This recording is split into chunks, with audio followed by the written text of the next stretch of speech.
Okay, pag-uusapan natin itong, hindi ko kasi alam kung ano ang Tagalog eh. Itong libak ba, libak? Bisaya yan eh, libak. In English, backbite. Backbite. Ano ba Tagalog ng libak? Yung bang pinag-uusapan ka ng mga tao kapag wala ka. Tapos ang pinag-uusapan nila, pinagpipiyastahan ka. Anong term doon sa Tagalog? Kasi ang Tagalog kasi ng libak, hindi ko alam. Pero sa English kasi backbite yan eh. Yung bang pag wala ka sa grupo, ikaw ang pinag-uusapan. Ang tawag doon sa Bisaya, libak. Karamihan kasi sa atin, kapag ka nililibak sila, ako, guilty ako dyan eh. I felt bad before, you know. I felt bad.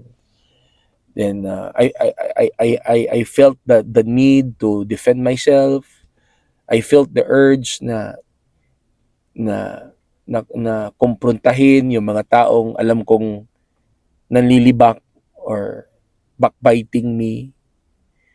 At ikaw, di ba? Pag alam mong pinag-uusapan ka, ginagawan ka ng intriga, ng istorya, di ba, nai-stress ka. Gusto mong kumprontahin sila agad eh. Pero you know what? Talo ka eh kapag ginawa mo yun eh. Totoo kasi yung kasabihan eh, ang pikon ay laging talo. Kaya wag kang mapikon. Hindi dapat, as I grow older mga kaistorya, as I grow older, karoon na ng uban ang mga buhok ko, I realize na kapag ka iniintriga ka or nililibak ka, you should be proud. You should feel grateful. Bakit? Kasi hindi pinag-uusapan ang tao na hindi relevant.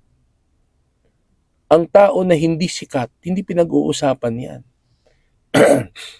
Hindi pinag-uusapan ang taong walang impact sa buhay nila.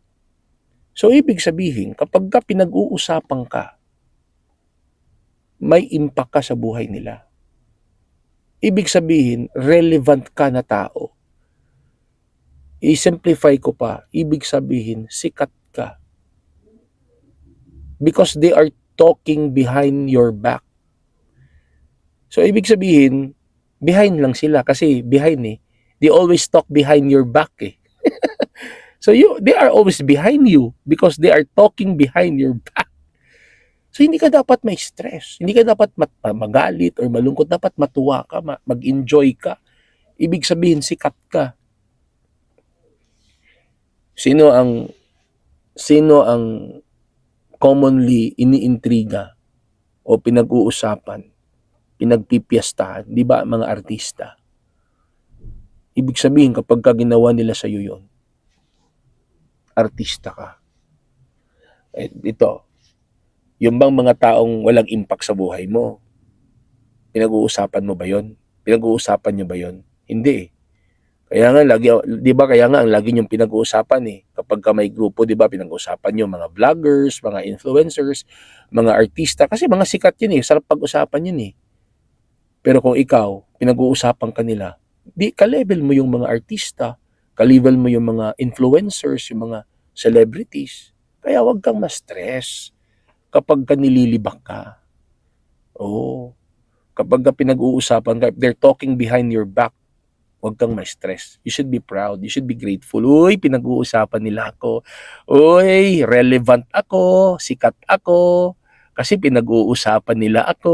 O, di ba? Ganun lang yun, mga kaistorya. Mindset lang yan. Mindset lang yan.